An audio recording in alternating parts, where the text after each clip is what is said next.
नमस्कार। आज हम लोग पढ़ने वाले हैं क्लास 12 का हिस्ट्री सेमेस्टर 4। ठीक है, आज हम लोग सेमेस्टर 4 यानी कि क्लास 12 का सेमेस्टर 4 का चैप्टर 1 यानी विद्रोही और राज्य के बारे में हम लोग पढ़ने वाले हैं। और इस टॉपिक के तहत जो है हम लोग 1857 की क्रांति को पढ़ना प्रारंभ किया था पिछले क्लासों में। तो हम लोगों ने दो कारण 1857 की क्रांति के पीछे कई सारे कारण थे, जिसमें से हम लोगों ने दो कारण पढ़ चुके हैं। पहला कारण हम लोगों ने सामाजिक कारण और हमारा राजनीतिक कारण, इसको जो है हम लोगों ने समाप्त कर चुके हैं। आज हम लोग जो है आर्थिक कारण को पढ़ने वाले हैं और उसके बाद हमारा एक कारण बच जाएगा, वो है हमारा सैनिक कारण। और सैनिक कारण भी इंपॉर्टेंट है, ठीक है, उसको हम लोग देखेंगे। उसके बाद जो है 1857 की क्रांति के परिणाम को हम लोग देख लेंगे। ठीक है, तो आज जो है हमारा जो टॉपिक है वो है हमारा आर्थिक कारण।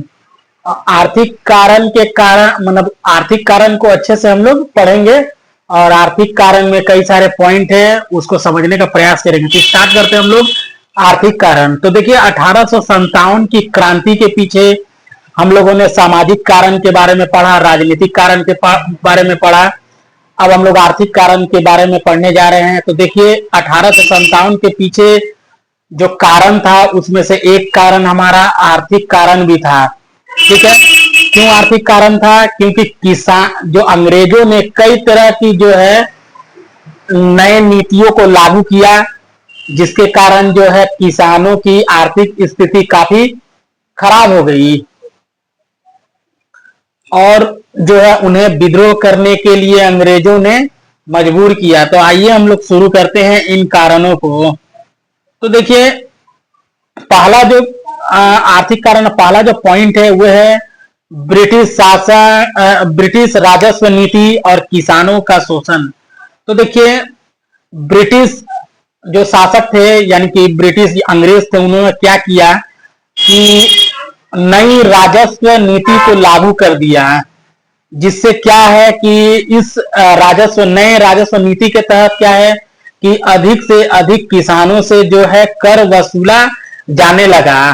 ठीक है, जिससे क्या होता है कि किसान जो है किसान को जो है कर्ज लेना पड़ता है और कर्ज लेने के चक्कर में वो क्या हो जाते हैं, वो जो है आर्थिक रूप से काफी कमजोर हो जाते हैं और कर्ज के दलदल में धंसते चले जाते हैं, जिसके कारण उसकी आर्थिक स्थिति कमजोर हो जाती है, वो गरीब हो जाते हैं, यानी कि गरीबी के जाल में वो फंस जाते हैं। तो ब्रिटिश राजस्व नीति और किसानों का शोषण, इसे समझ में आ गया कि ब्रिटिश ने एक नई राजस्व नीति लागू करते हैं जिसके कारण किसानों का जो है शोषण होता है। तो पहला हो गया हमारा कारण। अब देखिए ये जो ब्रिटिश राजस्व नीति है, इसके अंतर्गत जो है क्या क्या नीति को लागू किया गया था उसको हम लोग जानते हैं। तो ब्रिटिश सरकार ने है जो राजस्व के लिए पहला जो है नीति है, यानी कि ब्रिटिश राजस्व नीति, इसी के अंतर्गत पॉइंट है। ठीक है, तो क्या क्या जो राजस्व नीति लागू किया गया था उसको हम लोग देखेंगे। तो जो नीति लागू किया गया था वो था अस्थाई बंदोबस्त। आपको याद है कि अस्थाई बंदोबस्त है जो 1793 में लॉर्ड कॉर्नवालिस के द्वारा लागू किया गया था। और ये कौन कौन से राज्य में लागू किए गए थे? तो बंगाल, बिहार, उड़ीसा। ठीक है, बंगाल, बिहार, उड़ीसा में जो है अस्थाई बंदोबस्त लागू किया गया था 1793 ईस्वी में। कौन लागू किया था? तो लॉर्ड कॉर्नवालिस। तो इसके तहत जो है जमींदारों को निश्चित कर देना पड़ता था। ठीक है, अस्थाई बंदोबस्त के तहत जो है जमींदारों को एक निश्चित कर देना पड़ता था, चाहे जमींदारों की फसल अच्छी हो या ना हो, उसको जो है तय समय पर और निश्चित कर देना पड़ता था। अगर कोई जमींदार अगर निश्चित कर नहीं दे पाता था तो उसकी जमीनों को नीलाम कर दिया जाता था। तो अस्थाई बंदोबस्त के तहत क्या किया गया कि जमींदारों को एक निश्चित कर बांध दिया गया। ठीक है, कि आपको इतना कर देना होगा, चाहे आपका फसल अच्छा हो या ना हो, आपको वो कर देना होगा। अगर वो कर आप नहीं देंगे तो आपके जमीनों को नीलाम कर दिया जाएगा। ठीक है, यही अस्थाई बंदोबस्त। और अस्थाई बंदोबस्त जो है किसने लागू किया, तो लॉर्ड कॉर्नवालिस ने। कब किया, तो 1793 में। कितने राज्यों में लागू हुआ, तो 3 राज्यों में, बंगाल, बिहार, उड़ीसा। ठीक है, यहां तक क्लियर है। उसके बाद दूसरा जो है राजस्व नीति, राज्य सरकार की जो है नई राजस्व नीति में पहला हो गया स्थायी बंदोबस्त, दूसरा हो गया महालवाड़ी प्रणाली। ठीक है, महालवाड़ी प्रणाली जो है यह जो है 1822 ईस्वी में लागू होता है और ये उत्तर भारत में लागू किया जाता है। तो उत्तर भारत, पंजाब, अवध, मध्य भारत में इसको लागू किया जाता है। और इसके तहत जो है गांवों को कर इकाई बना दिया जाता है। ठीक है, कि प्रत्येक गांव से इतना कर आना चाहिए, यानी कि गांवों को जो है कर इकाई बना दिया जाता है। उसके बाद और जो है किसानों से जो है अधिक कर वसूला जाता था। ठीक है, इस मालवाड़ी व्यवस्था के कारण जो है गांव को कर इकाई बना दिया गया है और किसानों से जो है अधिक कर वसूला जाता था। ठीक है, जिसके चलते किसानों का जो है भारी शोषण होता था और जो इस कर को देने के चक्कर में किसान गरीब होते चले जाते थे। ठीक है, यहां तक क्लियर हो गया। उसके बाद देखिए रैयतवाड़ी प्रणाली। ठीक है, रैयतवाड़ी प्रणाली 1820 में लागू किया गया। मद्रास और बंबई के क्षेत्रों में जो है रैयतवाड़ी प्रणाली 1820 में लागू किया जाता था और इसके तहत जो है किसानों को जो है सीधे सरकार को जो है कर देना पड़ता था।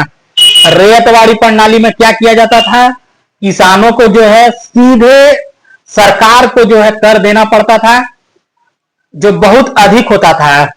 ठीक है, और जो है समय पर यदि वह किसान इस कर को नहीं चुका सकते थे तो उसकी जमीनों को जब्त कर लिया जाता था।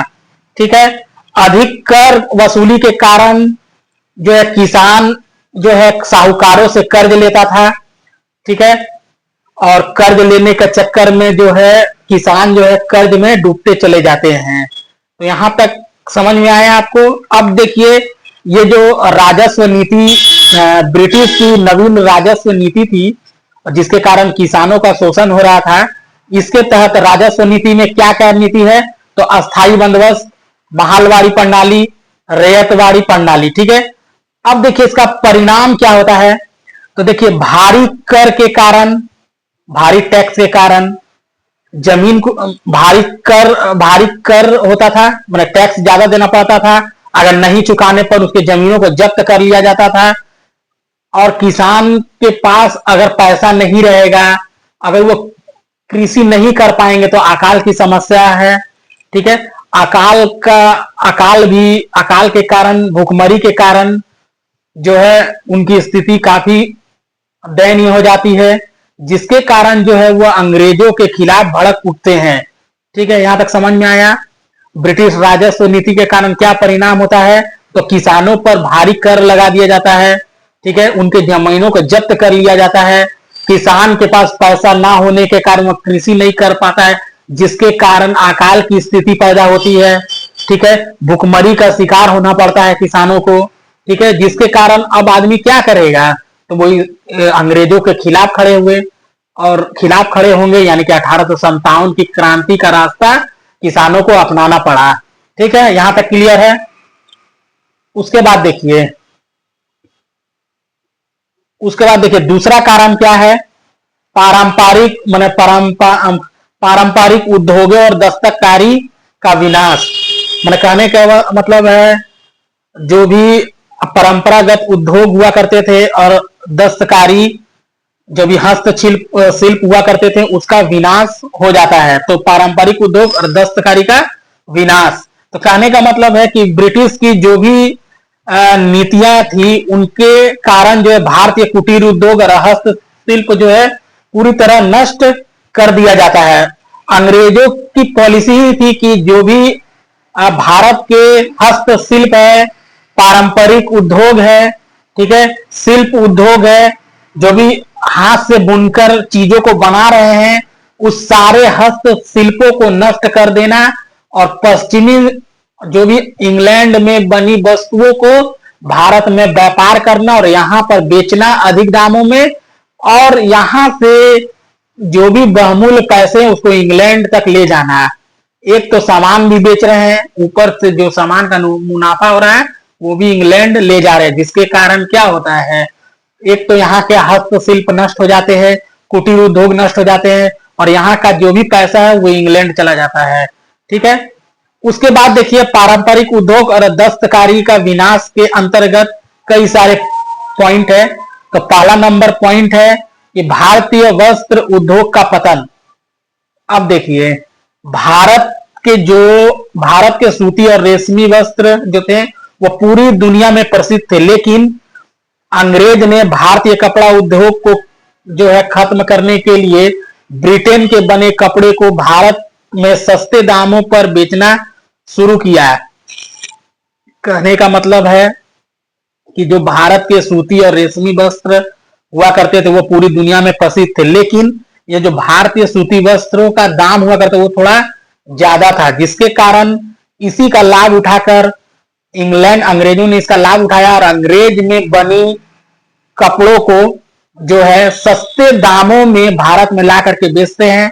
और आप जानते ही हैं कि भारत में लोगों को सस्ता सामान चाहिए, तो उन्होंने क्या किया, इंग्लैंड की सस्ती वस्तुओं को खरीदना प्रारंभ करता है, जिसके कारण भारत में बने वस्तुएं या भारत में बने पोशाकों का जो है खरीदारी में कमी आती है, जिसके कारण भारतीय पोशाकों का यानी कि भारतीय हस्तशिल्प में बने वस्तु पोशाक उसका जो है एक तरह से पतन होना शुरू हो जाता है, और पूरे भारत में जो है इंग्लैंड की बनी वस्तुएं पोशाक का जो प्रचलन प्रारंभ होता है। ठीक है। तो जिसके कारण क्या होता है, वस्त्र पर भारी कर लगा दिया जाता है। भारत अब देखिए भारत की बनी वस्तुओं पर जो है भारी कर लगा दिया जाता है। ठीक है। जिसके कारण क्या हो जाता है कि भारतीय कपड़ा उद्योग कमजोर हो जाता है। ठीक है। भारतीय के बुनकरों का रोजगार छिन जाता है, वो बेरोजगार हो जाते हैं। ठीक है। हजार कारीगर जो है, जितने भी कारीगर काम करते हैं हस्तशिल्प यानी कि भारतीय उद्योग में, वो क्या है, भूखे मरने की नौबत आ जाती है। उसके पास दूसरा कोई विकल्प नहीं है काम करने का, जिसके कारण वो क्या करेंगे, अब वो आंदोलन और जो है विद्रोह का मतलब रास्ता अपनाएंगे। ठीक है। उसके बाद देखिए दूसरा नंबर है आपका इसी में ब्रिटिश माल के खुलेआम बिक्री। कहने का मतलब है कि ब्रिटेन की बनी जो भी पोशाक हुआ करते वो सस्ते होते थे, मशीनों में तैयार होता था। ठीक है। और वो लोग क्या करते हैं, ब्रिटेन के लोग, एक तो मशीन से बनता है, समय कम लगता है, ठीक है, दाम भी कम है, तो उसको ले आकर के भारत के बाजारों में भर देते हैं। ठीक है। जिसके कारण भारतीय दस्तकारों के हाथ जो है बने महंगे कपड़े, जो भी दस्तकार यानी कि शिल्प मतलब जो भी शिल्पकार हैं जो कपड़े बनाते हैं, ठीक है, बुनकर हैं, दस्तकार हैं, ठीक है, उनको हाथ से बनाना पड़ता था कपड़ों को, जिस हाथ से बने वस्तुओं पर समय ज्यादा लगता है और जो है कारीगर के दाम भी ज्यादा लगते हैं, तो थोड़ा महंगा हो जाता है। ठीक है। ठीक है। तो ये महंगा, और अंग्रेज के कपड़े क्या होता, मशीन से बनते थे, समय कम लग रहा है, दाम भी कम है, तो बोलिए दाम ज्यादा वाला बिकेगा या दाम कम वाला बिकेगा, दाम कम वाला बिकेगा। तो जिसके कारण जो दस्तकार के जो भी हाथ से बने कपड़े होते थे वो महंगे होते थे। ठीक है। उसकी मांग खत्म हो गई, इससे लाखों कारीगर और व्यापारी क्या हुए, बर्बाद हो गए। अब देखिए इसका परिणाम क्या हुआ, पारंपरिक उद्योग और दस्तकारी का विनाश होने का जो ये कारण है, इसके पीछे क्या उसका परिणाम हुआ, तो परिणाम यह हुआ कि बेरोजगारी और गरीबी के कारण जो दस्तकार और कारीगर थे वो अंग्रेजों के खिलाफ खड़े हो गए। ठीक है। उन्होंने विद्रोह में भाग ले लिया। ठीक है। यहां तक क्लियर है। उसके बाद देखिए व्यापारिक शोषण और भारतीय आर्थिक लूट। तो कहने का मतलब है कि जो भी अंग्रेज ने भारत में जो है कच्चे माल का स्रोत और माल का बाजार बना दिया। कहने का मतलब है यहां से जो है कच्चे माल को लेके जाते थे, ठीक है, और इंग्लैंड में जो है उस कच्चे माल का प्रयोग करके जो भी बनी वस्तुएं उसको भारत में ले आकर के सस्ते दामों में बेचते थे। ठीक है। उसके बाद देखिए ब्रिटिश सरकार ने भारतीय व्यापारियों पर कई प्रतिबंध लगा दिए। ठीक है। जिससे भारतीय व्यापारी कमजोर हो गए। भारत से कच्चा माल, जैसे कच्चा माल में कपास, नील, मसाले सस्ते दामों में खरीदा जाता था और ब्रिटेन में महंगे दामों में बेच दिया जाता था। ठीक है। यहां से सस्ते दामों में खरीद के ले जाते थे और ब्रिटेन में जो है उसको अधिक दामों में बेच देते थे ब्रिटेन में। ठीक है। उसके बाद देखिए ईस्ट इंडिया कंपनी ने जो है व्यापार पर एकाधिकार कर लिया। एकाधिकार का मतलब होता है सिर्फ और सिर्फ सारे व्यापार पर ईस्ट इंडिया का ही अधिकार होगा, दूसरा किसी और का नहीं। उसी को बोलते हैं एकाधिकार। ठीक है। जिससे भारतीय व्यापारी और जो भी व्यापारी परिवार के लोग थे उनका भारी नुकसान होता है। ठीक है। अंग्रेज के आने से पहले भारत जो है पूरी दुनिया में, देखिए कहने का मतलब है कि हमारा भारत जो है सोने की चिड़िया के नाम से हम लोग जानते हैं। ठीक है। भारत को हम लोग सोने की चिड़िया के नाम से जानते हैं। जब भारत में जो है अंग्रेजों का आगमन नहीं हुआ था तो इससे पहले हम लोग सोने की चिड़िया के नाम से जानते थे। और जब अंग्रेजों का आगमन भारत में होता है, इस सोने की चिड़िया की लूट भारत में मच जाती है। ये सारा सोना या सारा कीमती वस्तुएं जो है भारत से इंग्लैंड लेकर के चले जाते हैं। कौन? अंग्रेज। ठीक है। मैंने कहने का मतलब है कि पूरा अर्थव्यवस्था को जो है ब्रिटेन के शासन में जो पूरी अर्थव्यवस्था को पूरी तरह बर्बाद कर देते हैं। ठीक है। एक तो यहाँ के शिल्प उद्योग को नष्ट करते हैं। ठीक है। यहाँ के कारोबार को नष्ट करते हैं। ठीक है। फिर ऊपर से यहाँ से कच्चे माल को ले जाके इंग्लैंड में दुगने दामों में बेचते हैं। ठीक है। फिर से इंग्लैंड में दुगने दामों बेचते हैं। फिर वहां से वस्तुओं को जो है ले आकर के भारत में सस्ते दामों में बेचते हैं, जिसके कारण यहाँ के उद्योग धंधे को नष्ट होना प्रारंभ हो जाता है। और बेचते तो हैं और सारा पैसा इंग्लैंड लेके चल जाते हैं, यानी कि आर्थिक दोहन होता है। यानी कि अर्थव्यवस्था का जो है पूरा बर्बाद करने में इन अंग्रेजों का बहुत बड़ा योगदान है। ठीक है। अब देखिए परिणाम क्या होता है आर्थिक शोषण के कारण। जो भी भारतीय व्यापारी और व्यवसायी है वो इंग्रेजों के मतलब खिलाफ हो जाते हैं। उन्होंने विद्रोह में समर्थन दिया। कहने का मतलब है जब 1857 का क्रांति हो रहा था तो उसमें जो है इस भारतीय व्यापारी वर्ग ने इस विद्रोह में अपना समर्थन दिया था। ठीक है। उसके बाद देखिए चौथा नंबर पॉइंट है हमारा नील की कृषि। देखिए नील की कृषि आप लोगों ने पहले से ही पढ़ते हुए आ रहे होंगे कि नील की खेती के कारण, पॉइंट है हमारा चौथा नंबर, नील की खेती के कारण किसानों का शोषण। तो देखिए नील की खेती आपको पता है कि भारतीयों को कच्चे माल के तौर पर जो है नील चाहिए, कपास चाहिए। ठीक है। मसाला चाहिए।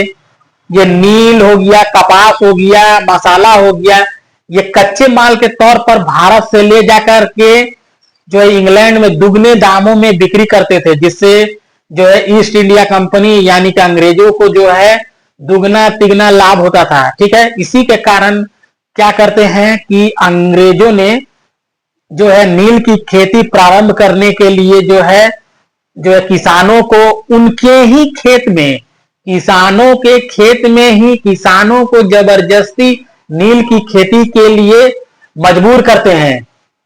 ठीक है। उसके बाद जो है कृषि अगर नहीं करेंगे तो उन पर बहुत तरह के अत्याचार किए जाते थे।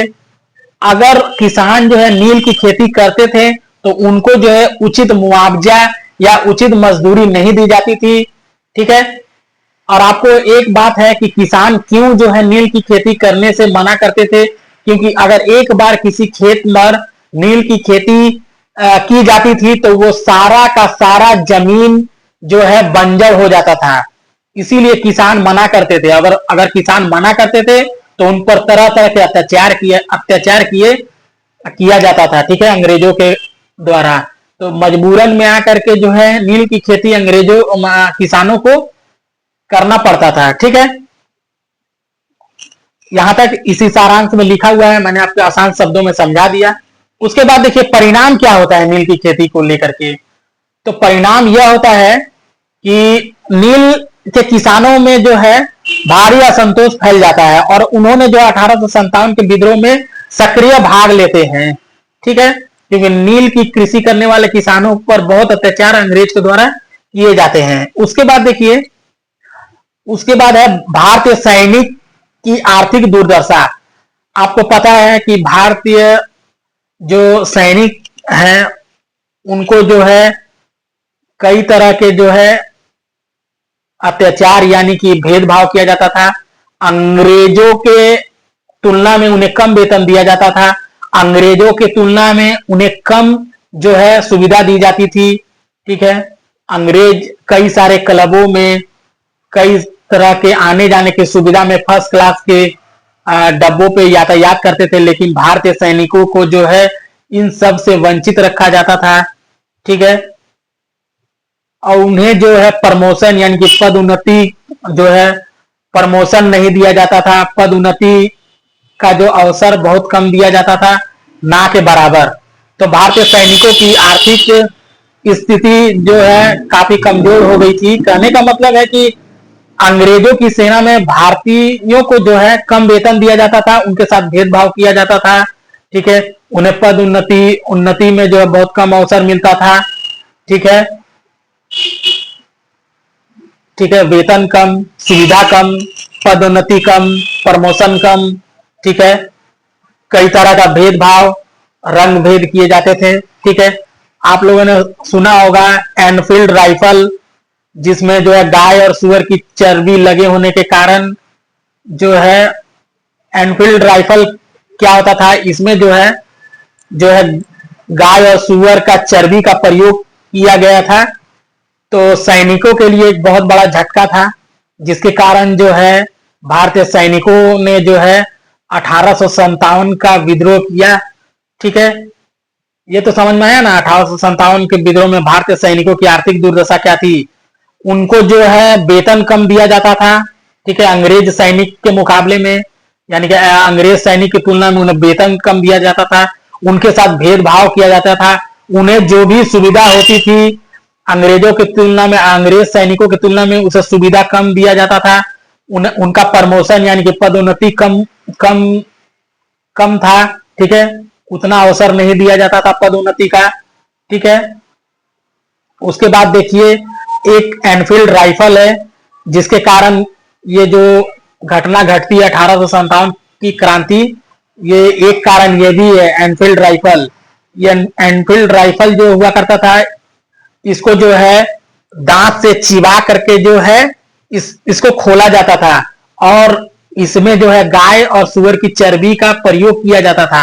और आपको याद है कि गाय के लिए जो है हिंदू लोग जो है गाय गाय का चर्बी और मुस्लिम लोग के लिए सुअर की चर्बी दोनों जो है जो एक तरह से विवाद का विषय है, जिसके कारण हिंदू मुसलमान दोनों ने जो है इसका विरोध करना प्रारंभ कर दिया। ठीक है, और इसके लिए जो सैनिकों को एक बहुत बड़ा झटका लगा कि एनफील्ड राइफल जो दांत से चिबा करके खोलना पड़ता है, उसमें गाय और सुअर का चर्बी है, जिसके लेकर के जो है ये लोग भड़क गए और आंदोलन के लिए पूरे रूप से जोर शोर से विद्रोह करना प्रारंभ कर देते हैं। अब देखिए इसका परिणाम क्या होता है। तो भारतीय सैनिकों को जो है गहरा जो है असंतोष फैल गया, वे अंग्रेजों के खिलाफ और विद्रोह में शामिल हो गए। ठीक है, अब देखिए निष्कर्ष क्या है। सबसे पहले हम लोग निष्कर्ष को जानेंगे। तो निष्कर्ष यही है कि हम कह सकते हैं कि 1857 के विद्रोह में आर्थिक कारणों की जड़ें ब्रिटिश शासन की शोषण और शोषण कारी जो नीतियां थी उनके खिलाफ जो है विद्रोह करना प्रारंभ करते हैं। ठीक है, चाहे वो किसान हो, चाहे वो सैनिक हो, चाहे वो जमींदार हो। ठीक है, तो देखिए, किसानों पर भारी कर और जमींदारों की जमीन जब्त करना, ठीक है। तो कहने का मतलब है कि भारी, देखिए, भारतीय उद्योग और व्यापार का जो विनाश होता है, नील की जबरन कृषि, किसानों पर अत्याचार, भारतीय सैनिकों के साथ भेदभाव, कम वेतन इत्यादि कारणों से भारतीय जनता आर्थिक संकट में जो है फंस गए। जब इन आर्थिक तकलीफों के कारण सामाजिक, धार्मिक, राजनीतिक असंतोष जुड़ गया तो 1857 का महान विद्रोह फूट पड़ा, ठीक है। तो हम लोग निष्कर्ष में यही चीज को देखते हैं कि कारण क्या था, निष्कर्ष क्या निकलता है कि भारत के उद्योग धंधों का नष्ट होना, ठीक है, व्यापार का विनाश होना, नील की जबरदस्ती खेती करवाना, किसानों पर अत्याचार करना, भारतीय सैनिकों के साथ भेदभाव करना, कम वेतन देना, ठीक है, जिसके कारण भारतीय जनता में जो है आर्थिक संकट का पैदा होना, ठीक है। इन सब आर्थिक तकलीफों के कारण साथ ही साथ राजनीतिक, धार्मिक, ठीक है, सामाजिक असंतोष जुड़ा था। फिर क्या होगा, तो 1857 का महाविद्रोह फूट पड़ा, ठीक है। यहां तक आपको समझ में आया है, ठीक है। तो आर्थिक कारण में क्या क्या है हम लोग पढ़ेंगे। तो देखिए, आर्थिक कारण में जो है हम लोगों ने पहला कारण पढ़ा ब्रिटिश राजस्व नीतियां और किसान का शोषण, और इसके अंतर्गत जो है जितना नीतियां है, कौन कौन सा नीति था, राजस्व नीति में जो है अस्थाई बंदोबस्त, महालवाड़ी प्रणाली, रेतवाड़ी प्रणाली, ठीक है। उसके बाद इसके परिणाम क्या हुए। उसके बाद देखिए, दूसरा जो कारण था पारंपरिक उद्योगों और दस्तकारी का विनाश। इसके अंतर्गत कितने सारे पॉइंट है, तो भारतीय वस्त्र उद्योग का पतन। उसके बाद देखिए, ब्रिटिश माल की खुलेआम बिक्री। उसके बाद दूसरा नंबर जो पॉइंट है उसका परिणाम, ठीक है। उसके बाद देखिए, तीसरा पॉइंट है हमारा व्यापारिक शोषण और भारतीय आर्थिक लूट, ठीक है। अब इसको हम लोग पढ़ेंगे, उसके बाद इसके जो परिणाम है उसको देखेंगे। उसके बाद देखिए, नील की खेती, ठीक है, नील की खेती और किसान का शोषण। उसके बाद देखिए, इसका परिणाम हम लोगों ने देखा। उसके बाद देखिए, भारतीय सैनिक और आर्थिक दुर्दशा, ठीक है। उसके बाद इसके परिणाम। उसके बाद ये 1857 के जो आर्थिक कारण थे, इसका क्या निष्कर्ष निकला, उसको हम लोग यहां से लेकर के पूरा यहां तक पढ़ लेंगे। निष्कर्ष यही निकला कि भारतीय उद्योग व्यापार का विनाश, नील की जबरन कृषि करना, किसानों पर अत्याचार करना, भारतीय सैनिकों को कम वेतन देना, उसके साथ भेदभाव करना, ठीक है। इन सब कारणों के कारण भारत की जो जनता है उस पर जो है आर्थिक संकट, यानी कि भारतीय जनता जो है आर्थिक संकट में फंस जाते हैं, ठीक है। जब इन आर्थिक तकलीफों के कारण साथ ही साथ ये आर्थिक तकलीफ के साथ साथ जो है सामाजिक, धार्मिक और राजनीतिक असंतोष भी जुड़ जाता है। अब क्या करेगा, जब इतना सारा संकट आएगा तो लोग क्या करेंगे, ये 1857 का विद्रोह में कूद पड़ेंगे, विद्रोह करने लगेंगे। तो दोस्तों, आशा करते हैं कि आपको यह समझ में आया है, ठीक है। अब देखिए, धार्मिक कारण जो था वही सामाजिक कारण है, ठीक है। जो धार्मिक कारण था वही सामाजिक कारण है, ठीक है।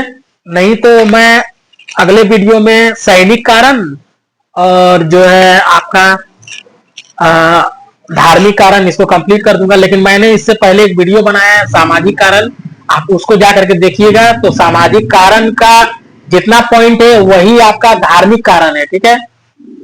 उसके बाद सैनिक कारण इंपॉर्टेंट है। उसके बाद देखिए, तत्कालीन कारण में हम लोग पढ़ेंगे। तत्कालीन कारण वही है जो अभी हम लोग एनफील्ड जो राइफल था, गाय सुअर का चर्बी के कारण जो विद्रोह सबसे पहले भड़का, यही हमारा तत्कालीन कारण, ठीक है। तो इसको हम लोग करेंगे नेक्स्ट वीडियो में, अच्छे से समझेंगे। आप टेंशन ना लें, आप वीडियो पे बने रहें, ठीक है। और चैनल को लाइक सब्सक्राइब करें, दोस्तों को शेयर करें। हम लोग मिलते हैं एक नए वीडियो के साथ, तब तक के लिए धन्यवाद।